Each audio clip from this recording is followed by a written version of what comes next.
Nous ne voulons pas, frères, que vous soyez dans l'ignorance au sujet de ceux qui dorment, afin que vous ne vous affligiez pas comme les autres, qui n'ont point d'espérance. Car si nous croyons que Jésus est mort et qu'il est ressuscité, croyons aussi que Dieu ramènera par Jésus et avec lui ceux qui sont morts. Voici en effet ce que nous vous déclarons d'après la parole du Seigneur. Nous les vivants, restés pour l'avènement du Seigneur, nous ne devancerons pas ceux qui sont morts, car le Seigneur lui-même a un signal donné, à la voix d'un archange et au son de la trompette de Dieu, descendra du ciel, et les morts en Christ ressusciteront premièrement. Ensuite, nous les vivants qui serons restés, nous serons tous ensemble enlevés avec eux sur les nuées à la rencontre du Seigneur dans les airs, et ainsi nous serons toujours avec le Seigneur. Consolez-vous donc les uns les autres avec ces paroles. Pour ce qui est des temps et des moments, vous n'avez pas besoin, frères, qu'on vous en écrive, car vous savez bien vous-même que le jour du Seigneur viendra comme un voleur dans la nuit, quand les hommes diront « paix et sécurité », alors une ruine soudaine les surprendra. Comme les douleurs de l'enfantement surprennent la femme enceinte, et ils n'échapperont point. Mais vous, frères, vous n'êtes pas dans les ténèbres pour que ce jour vous surprenne comme un voleur. Vous êtes tous des enfants de la lumière et des enfants du jour. Nous ne sommes point de la nuit, ni des ténèbres. Ne dormons donc point comme les autres, mais veillons et soyons sobres, car ceux qui dorment, dorment la nuit, et ceux qui s'enivrent, s'enivrent la nuit. Mais nous qui sommes du jour, soyons sobres, ayant revêtu la cuirasse de la foi et de la charité, et n'ayant pour casque l'espérance du salut. Car Dieu ne nous a pas destinés à la colère, mais à l'acquisition du salut par notre Seigneur Jésus-Christ, qui est mort pour nous, afin que soit que nous veillions, soit que nous dormions, nous vivions ensemble avec lui. C'est pourquoi, exhortez-vous réciproquement et édifiez-vous les uns les autres, comme en réalité vous le faites.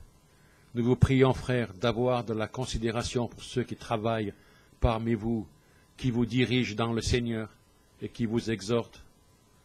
Ayez pour eux beaucoup d'affection à cause de leurs œuvres. Soyez en paix entre vous.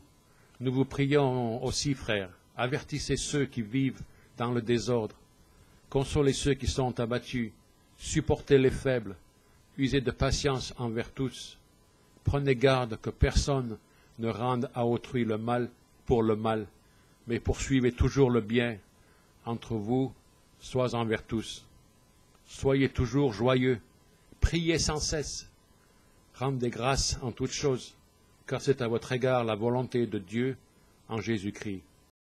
N'éteignez pas l'esprit, ne méprisez pas les prophéties, mais examinez toutes choses, retenez ce qui est bon, abstenez-vous de toute espèce de mal. Que le Dieu de paix vous sanctifie lui-même tout entier, et que tout votre être, l'âme, l'esprit et le corps, soient conservés irrépréhensibles lors de l'avènement de notre Seigneur Jésus-Christ. Celui qui vous a appelé est fidèle, et c'est lui qui le fera. Frères, priez pour nous. Saluez tous les frères par un saint baiser. Je vous en conjure par le Seigneur que cette lettre soit lue à tous les frères. Que la grâce de notre Seigneur Jésus-Christ soit avec vous.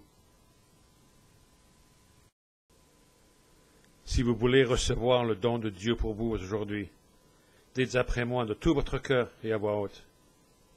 Seigneur Jésus, viens dans mon cœur, pardonne tous mes péchés, lave-moi, purifie-moi, rends-moi libre.